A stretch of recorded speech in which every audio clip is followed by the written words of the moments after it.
وآلہ وسلم نے فرمایا، اے عائشہ اگر تیری قوم نئی نئی جہالیت سے نہ پھری ہوتی میں حتیم کو توڑ کے کعبے میں داخل کر دیتا، لیکن یہ کہیں گے کعبہ ہی توڑ دیا، آج تک حتیم باہر ہے، فتنے کی ڈر سے۔ قرآن میں فتنہ قتل سے بڑھ کے، ظاہر ہے ایک امت کا دکھا ہوا دن ہے، میں نہیں کہتا کہ آپ سوگ منانا شروع کر دیں، لیکن ایک غم کا دن تو اس حوالے سے تو ہے امت کے لیے، اس غم سے ہم باہر تو نہیں آ سکے، آپ نے جان بوجھ کے اسی دن میں کرنا ہے۔ آپ 11-12 محرم کو کر لیں شادی، ایون 10 محرم کا ہم شریف فتویٰ تو آپ پہ نہیں لگائیں گے، لیکن ہم وہی والا فتویٰ لگائیں گے جو آپ 22 رجب کے اوپر لگاتے ہیں۔ آپ امیر معاویہ کے لیے آپ کی رگ بھڑکتی ہے، جو خلیفہ راشد بھی نہیں ایک ملک ہے، ہم خلفۂ راشدین کے لیے کیوں نہ تڑپیں، ان کے بچوں کو قتل کیا گیا ان کے لیے کیوں نہ تڑپیں۔ تو میرا تو یوٹیوب کے اوپر کلپ ہے کہ 10 محرم کے اوپر شادی یہ وہ، میں نے کہا لوگوں کے بچے مر جائیں نا عید کے دن، پوری زندگی عید پہ نیا سلوٹ نہیں لوگ سلواتے ہیں، ٹھیک ہے، دکھ ہوتا ہے نا۔ باقی یہ کہ وہ ماتم نہ کیا جائے یا سوگ نہ منایا جائے، لیکن غم تو انسان ختم نہیں، غم تو نبی علیہ السلام نہیں کر سکے، پھکی لے لیں اس میں۔ نبی علیہ السلام کے بارے میں قرآن میں ہے حریص علیکم بالمؤمنین رؤوف الرحیم، ٹھیک ہے جی۔ فتح مکہ پہ واشی مسلمان ہو گیا، فتح مکہ پہ حضرت حمزہ کو فوت ہوئے ہوئے کتنے 3 دن گزرے تھے کیا، 5 سال گزر چکے تھے، تو نبی اسلام کا غم تازہ تھا۔ کسی نے حضور کو مشورہ دیا حضور 3 دن سے بعد تو سوگ ہی نہیں ہوتا، آپ حمزہ کو لے کے آج تک بیٹھے ہوئے ہیں۔ نبی علیہ السلام فرمایا واشی تو واشی ہے یا رسول اللہ، قاتل حمزہ یا رسول اللہ، تو ایسا کر سکتا ہے، مجھے اپنی شکل نہ دکھا۔ یہ صحیح بخاری پڑھ رہا ہوں، کسی حکومتی ملے کی لکھی ہوئی کتاب نہیں پڑھ رہا ہوں، فرمایا مجھے اپنی شکل نہیں دکھانی، تو قاتل حمزہ ہے۔ اس نے نہیں کہا یا رسول اللہ حمزہ کو تو مرے 5 سال ہو گئے، آپ آج تک سوگ لے کے بیٹھے ہوئے۔ سر حمزہ کے قاتلین کی تو شکل نہ حضور دیکھیں، چچا سے تو زیادہ محبت اولاد سے ہوتی ہے نا۔ حسن و حسین کے قاتلین کی شکلیں دیکھیں گے یہ لوگ، نبی علیہ السلام ان کی شکلیں دیکھیں گے؟ وہ انشاءاللہ ہوگا جو بخاری مسلم میں ہے، سحقا سحقا لمن غیر بعدی، اس میں بھی الفاظ ہے اصحابی اصحابی، انہوں نے امتی امتی والی طریق پیش کرتے ہیں، 8 طرق ہیں بخاری مسلم میں، ٹھیک ہو گیا۔ میں اور طرف چل پڑوں گا اس لیے میری زبان بند ہی رہنے دیں۔ یہ سوگ کی بات کریں تو ان کو یہ بھی بتایا کریں کہ نبی علیہ السلام سوگ منا رہے تھے کیا؟ آپ کو غم تھا کہ قاتل حمزہ ہے، ہمیں بھی غم ہے کہ آپ 10 محرم والے دن کم از کم حسین علیہ السلام کے فضائل نہیں بیان کر سکتے، ظالموں لوگوں کو شادیاں کروانے کی تو ترغیبیں نہ دلاؤ، شرم کرو، ڈوب مرو۔ یہ کون سی آپ اسلام کی خدمت کر رہے ہو؟ آپ ہوتے تو نبی علیہ السلام کو بھی پھر مشورہ دیتے کہ بھی آپ حمزہ کا غم چھوڑ دیں، واشی کو گلے سے لگا لیں، پوری زندگی واشی حضور کے سامنے نہیں آیا۔ سر یہ لادہ بات ہے، اللہ تعالیٰ نے اس کو پھر بچایا ایمان کی بدولت کے، مسلمہ کذاب کو بھی اس نے قتل کیا، ٹھیک ہے جی۔ اللہ تعالیٰ ان کو معاف کرے، ہم مطلب ان کے لیے پازیٹیو، لیکن کوئی یہ نہیں کہہ سکتا کہ بغض واشی تھا حضور کے دل میں۔ سر ہمارے دل میں بھی بغض معاویہ نہیں ہے، ہم یہ کہتے ہیں جن کی وجہ سے اہل بیت کو دکھ پہنچے ہیں، ہم ان کے لیے ایکسٹرا آرڈنری محبت کے جذبات نہیں رکھ سکتے، سیدھی سی بات ہے۔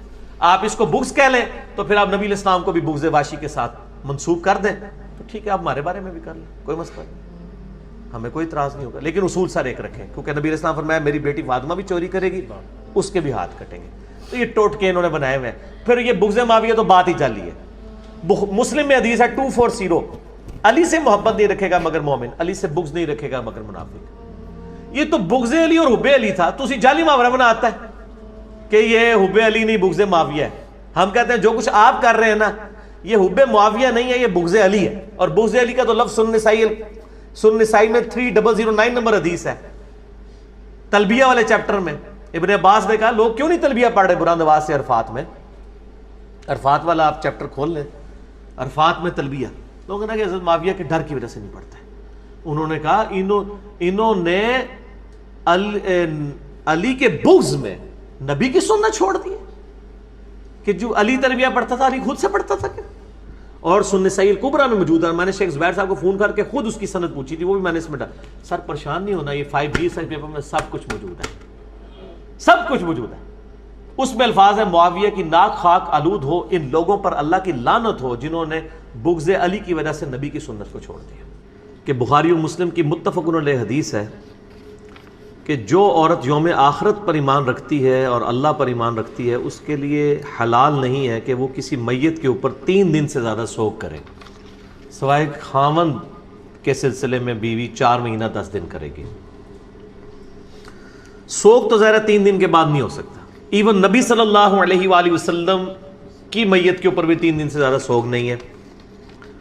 البتہ آپ صلی اللہ علیہ وآلہ وسلم کی وفات کا غم صحابہ کرام کو پوری زندگی ہرا رہا ہے. حدیث بیان کرتے ہوئے رو پڑتے تھے، بلکہ آپ کے وہ جو بعض اہل حدیث حضرات ہیں وہ 12 ربیع الاول کو ڈائلیوٹ کرنے کے لیے بعض کا ایک میسج بھی چلا دیتے ہیں کہ 12 ربیع الاول کا دن تھا، ہر جگہ کوہرام مچا ہوا تھا، وہ ایک جعلی سا بنایا ہوا ہے اور یہ لوگ میلاد منا رہے ہیں، یہ تو غم کا دن ہے. تو وہ ان الزامی بات کے طور پہ کر رہے ہیں، حالانکہ 12 ربیع الاول تو وفات ثابت ہی نہیں. میرا یوٹیوب پہ کلپ آپ دیکھ لیں. تو غم حسین تو ختم نہیں ہو سکتا، جیسا کہ غم حمزہ ابن عبد المطلب ختم نہیں ہوا آپ کو رہا. اور غم حسین تو ایسا غم ہے جو آپ کی زندگی میں بھی آپ کو تھا اور وفات کے بعد بھی. زندگی میں مسند احمد میں حدیث موجود ہے، میں نے اپنے یہ ریسرچ پیپر جو ہے کربلا والا، اس کے اندر وہ ڈالی ہوئی ہے کہ مولا علی علیہ السلام کہتے ہیں میں نبی صلی اللہ علیہ وآلہ وسلم کے پاس آیا، آپ نے حضرت حسین کو گود میں اٹھایا ہوا ہے، زاروں کے تار رو رہے ہیں. میں نے پوچھا یا رسول اللہ میرے باپ آپ پہ قربان، آپ کو کس نے غمناک کیا؟ فرمایا ابھی جبرائیل علیہ السلام میرے پاس آئے تھے اور انہوں نے مجھے خبر دی کہ آپ اس بچے سے اتنا پیار کر رہے ہیں اور آپ کی امت اس کو فرات کے کنارے شہید کر رہی ہے. اور پھر جبرائیل علیہ السلام نے یوں ہاتھ مار کے مجھے کربلا کی سرخ مٹی بھی دکھائی، تو اس کی وجہ سے میں پھر غمگین ہو گیا. وفات یعنی کہ بعد کیا 50 سال کے بعد جب واقعہ کربلا ہوا ہے 10 محرم 61 ہجری کے اندر، وہاں پہ آپ دیکھیں کہ ابن عباس کہتے ہیں، مسند احمد میں یہ موجود ہے اور تواتر کے ساتھ ابن عباس کے شاگردوں نے اس خواب کو نقل کیا. شیخ زبیر لزئی صاحب، شیخ شعیب ارنو دونوں اس حدیث کو صحیح کہتے ہیں کہ ابن عباس نے خواب دیکھا کہ دوپہر کا وقت ہے، نبی صلی اللہ علیہ وآلہ وسلم کے بال بکھرے ہوئے ہیں، پرانگدہ حالت ہے، جسم کے اوپر ڈسٹ وغیرہ لگی ہوئی ہے اور ہاتھ میں خون کی ایک شیشی ہے. اور ابن عباس کہتے ہیں میں یعنی کانپ اٹھا، میں نے کہا یا رسول اللہ صلی اللہ علیہ وآلہ وسلم میرے ماں باپ آپ پہ قربان، یہ آپ کی کیا حالت ہے؟ فرمایا یہ حسین اور ان کے ساتھیوں کا خون ہے جو میں صبح سے جمع کروں کربلا میں. یہ ایک تمثیل دکھائی گئی تھی، یہ نہیں ہے کہ آپ وہاں موجود تھے. اس طرح کی ایون ہم جتنے دوست یاروں کو خواب میں دیکھتے ہیں، آپ ان سے پوچھیں کہ آپ آج میرے خواب میں آئے تھے تو ان کو نہیں پتا ہوگا. وہ اللہ تعالیٰ تمثیل دکھاتا ہے نا. تو وہ کہتے ہیں میں اس وقت اٹھا، وہ دن اور تاریخ میں نے نوٹ کر لی، بعد میں پتا چلا اسی دن 10 محرم الحرام 61 ہجری میں حسین ابن علی کو ان کے ساتھیوں کے سمیت 72 کے قریب وہ بنتے ہیں ٹوٹل، شہید کر دیا گیا، جن میں سے 18 اہل بیت تھے اور باقی دوسرے لوگ. تو یہ غم حسین تو جاری ہے جی. اب یہ حدیث آپ دیکھ لیں تو نبی علیہ السلام کی وفات کے 50 سال کے بعد ہے.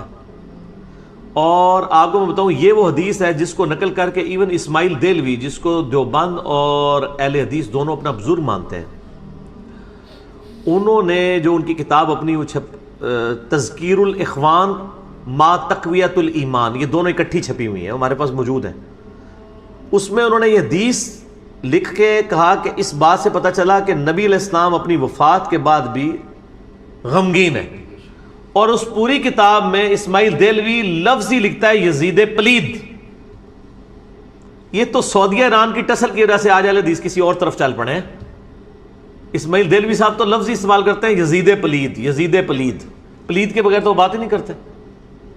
اسی کتاب کے اندر تقویۃ الایمان تو ان کے سلیبس میں پڑھائی جا رہی ہے نا، وہ کٹھی چھپی ہوئی ہے، تقویۃ الایمان اور تذکیر الاخوان.